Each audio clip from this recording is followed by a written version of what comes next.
Dental caries বলে আমরা যে বলে থাকি, বা দাঁতের গর্ত, দাঁতের ক্ষয়রোগ, এই ডেন্টাল ক্যারিজ আসলে কেন হয়? ধন্যবাদ ডক্টর রাজ, এটা খুবই একটা আহ, ভালো প্রশ্ন। এবং এই ক্যারিজে আক্রান্ত এবং ভুগেছে অনেক মানুষই। তো আমরা একটা সুস্পষ্ট ক্যারিজ সম্বন্ধে ধারণা দিতে চাই। মুখগহ্বরের পরিচর্যা, মানে ডেন্টাল হাইজিনটা মুখের ভেতরে মেনটেন করাটা অত্যাবশ্যকীয়। আমরা দেখি যে পরিচর্যা বিভিন্ন ধরনের ঘাটতি থাকে, খাদ্য অভ্যাসে বিষয়গুলি থাকে।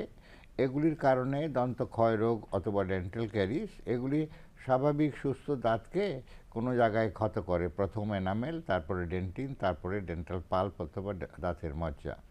তো এই এই পর্যায়ে যখন ক্যারিজটা ব্যাপ্তিটা পাল্প পর্যন্ত যায়, তখন অনেক ব্যথা অনুভব হয়, অনেক শিশির অনুভব হয়। এমন খাওয়া খাদ্যের বিষয়েও যেমন এটা একটু সমস্যার সৃষ্টি করে, এবং অনেক ধরনের ব্যথা হয় যেটা সহনীয় পর্যায়ে না। তো এই জিনিসগুলি আসলে খাওয়া খাদ্যের বিষয় আছে, এবং বিশেষ করে পরিষ্কার পরিচ্ছন্ন রাখার জন্য দাঁত খাওয়ার পর সুন্দরভাবে মাজতে হয়। বিশেষ করে রাত্রে ঘুমানোর আগে নিশ্চিত করতে হবে যে আমি দাঁতটা ভালো করে পরিষ্কার করে একদম খাদ্যবিহীন অবস্থায় আমি ঘুমাবো। এখন তারপরে পানি খেয়ে তারপর শুয়ে পড়া, তারপরে আর কোনো ধরনের খাদ্য যাতে মুখে না দেওয়া হয়।